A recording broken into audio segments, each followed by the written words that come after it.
So for a long time, Rocksteady has been one of my favorite game developers. For many of us, we love the Arkham Asylum games. To be honest, those three games, and then even the fourth one that they didn't do, I love a ton.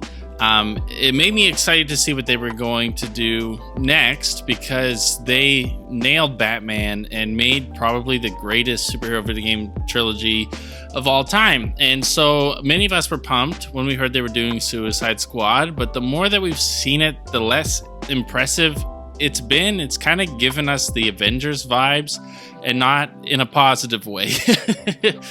And I've been trying to hold out hope for this thing, but I learned about something today that has completely dismantled my excitement for this game, and until it's changed, I won't be picking it up at all. And so I wanted to share it with you guys as to what I heard about this Suicide Squad game, and something that you should be aware of, because I think this is really bad, not just for this game, but for the industry in general. And I think that until it changes, I wouldn't recommend that you buy it at all.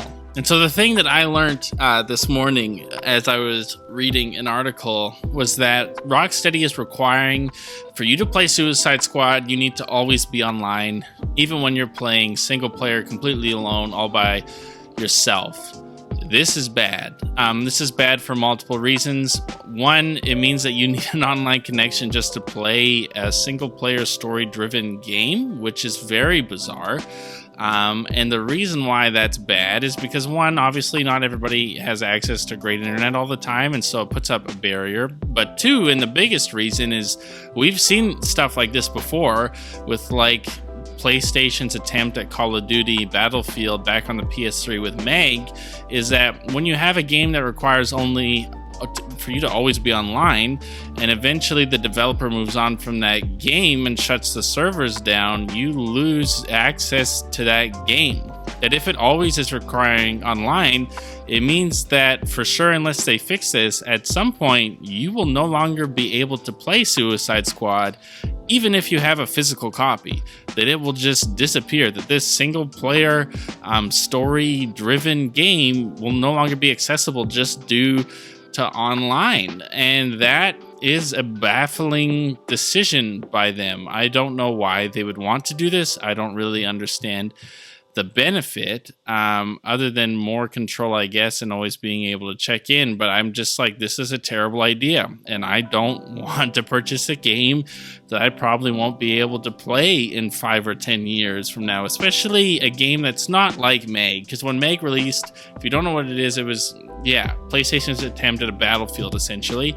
That there's some kind of understanding that when you purchase a game that's always online, that's a big multiplayer game like the new Modern Warfare and stuff, that there will come a point where those servers will be shut down, it'll be useless. And to be honest, it's kind of ridiculous that I know that eventually Modern Warfare 3 that just came out will one day be just a brick because the single player was terrible and there will be no online. That you will have spent $80 on the game that you can no longer play anymore, which is kind of crazy. But it's part of the world we live in. And so at some point, Suicide Squad, unless they re-release it constantly on every console, won't be playable.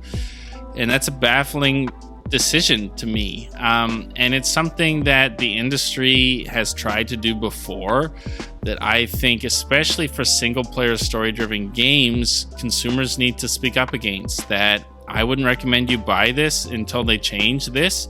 That much like how the Xbox One originally was trying to get everybody to always be online in order to access their games, people rebelled, and it made Xbox change that feature and become far more consumer friendly. I think with Rocksteady in this game that we should do the same. That until we find out things like this are fixed, I wouldn't recommend buying it. I mean, you can do what you want with your money, but I know what I'm going to do with mine, and I just don't feel comfortable giving them my $80 for a game that I'm not going to be able to play in probably 5 or 10 years when they shut the servers down. And if this game is terrible and doesn't sell well, those servers will get shut down quick. And that's the part that scares me the most. And so I hope they change it. Rocksteady used to be one of those developers that I looked forward to whatever they were doing next, and is now becoming one of them that is making those decisions that are just confusing and baffling.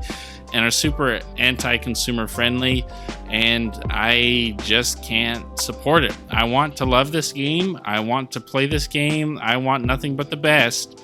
But they just continually are making decisions or doing things or showing me things that make me not want to pick this up at all. But with that being said, I want to know what you guys think. So head down to the comment section down below. Let me know your thoughts. Why do you think they possibly are making it always online, even to play the single player of this game? Does that scare you? Are you terrified of buying this game and then in 5 years not being able to play it? Or does that not bother you at all? Do you want to pick it up anyways? And do you think that I'm being silly and that you're totally comfortable purchasing something even physically that you can't use when the developer decides that it's done? Let me know in the comment section down below. Like, comment, subscribe, all that junk. And I will see you guys in the next one.